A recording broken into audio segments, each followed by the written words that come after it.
God Valley, the legendary battle that shaped the future of the entire world. After years of mystery, Oda is finally going to reveal in the chapter 1162. The action, betrayal, and emotional stakes are at their peak. From Kato eating Azure Dragon fruit, to Rock's pirates facing Aimu. Today, I'll break down everything that happened, analyze the key events, and share what it all means for the future of One Piece. The chapter's serene cover belies as Yamato arrives in the flower capital. The sight of her appearance causes an immediate stir, with citizens rushing in a wave of relieved welcome. Yamato, soaking in the joy of the crowd, carries a single, urgent desire in her heart to find Luffy and tell him that their hard-fought victory is complete, that the nation of Wano is finally at peace. With this poignant homecoming, the Wano cover story concludes. Her story may be ending in Wano, but the true storm is raging far away on God Valley.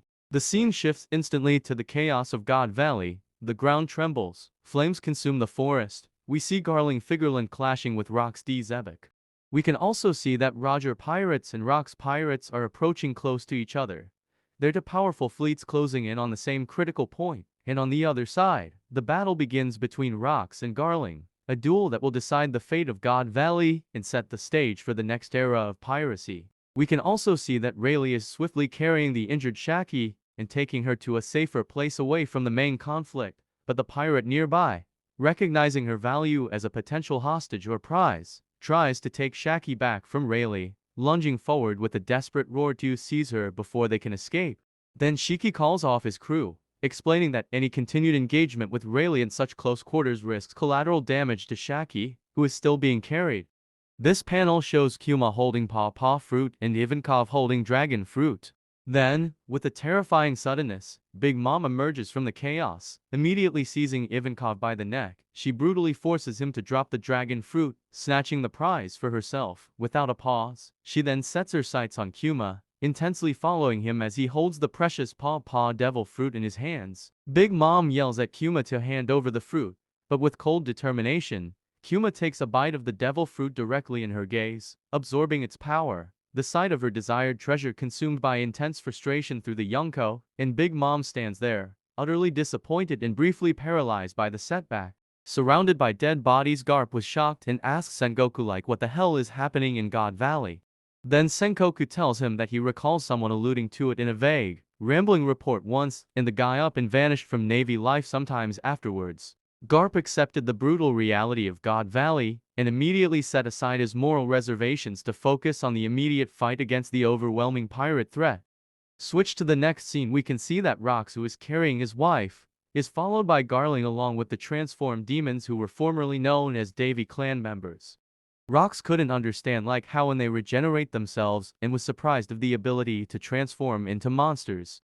We can also see that one of the transformed were Rock's grandparents. He got confused what in the world is happening. After Rox gently lowered his wife to safety, he turned, knowing he had no choice but to confront the overwhelming enemy forces single-handedly. They both promise themselves that they will meet at Lelouch after they survive. And then, the clash between Garling and Rox begins and Garling is excited for his new attack. Meanwhile, Big Mom plans to gift it to Katakuri, saying, "With this, my family will rule the seas forever," a declaration of absolute confidence that briefly overshadowed the chaos of God Valley. But before she can move, Kato ambushes her. In a shocking moment of raw betrayal, he snatches the fruit right from her grasp, biting down with the savage hunger of a beast and devouring it whole, the priceless devil fruit disappearing in a single, defiant gulp. Meanwhile, the remaining Navy soldiers frantically attempted to eliminate the scattered pirates across the island. Yet the senseless slaughter only deepened Garp's turmoil. Traumatized by the brutal reality, he could only stand there, convinced that nothing about this catastrophic battle made any sense. Meanwhile, Aimu initiated a clandestine connection with Saturn, demanding immediate confirmation. Was Roxy Zebek truly dead, or did the threat of his return still linger among the ruins? Saturn is afraid to tell him that things have continued to unfold beyond their expectation. In fact, the internal destructions will continue in the island if Rock's pirates are kept alive. Suddenly a dragon-like figure emerges from the ground, and the pirates in the island got surprised by the ascent of Dragon with tremendous haki.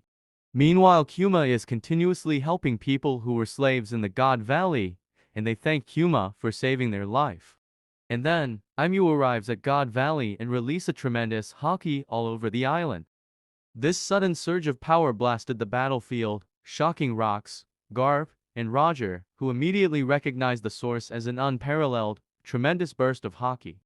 We can also see that Rox finally knocked all the knights and their clan members who turned into means. Rox yells at them that you need to fight him, whoever wants to attack my family.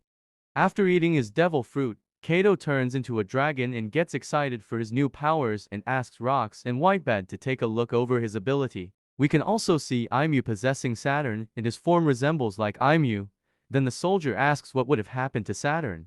The transformation complete, Kato was ecstatic with his newfound strength, prompting Rox to laugh and exclaim that this was the most fired up he'd ever seen his crewmate. Their momentary camaraderie ended quickly. They turned their attention and their combined might toward the true terror, the mighty Aimu, currently inhabiting Saint Saturn's form, who had become the immediate, unified enemy. And then finally, the chapter ends with Rox D. Zebek raising his fist in a declaration of war against Aimu, a moment that transcends a simple challenge. We are fighting the world itself, he screams, imbuing the phrase with historical weight. The panel shown here is absolute peak, capturing the three legends standing unified against the terrifying, corrupted form of the world government's true ruler, an image destined to become legendary. This chapter was pure chaos filled with emotion, mystery, and some serious foreshadowing for what's to come.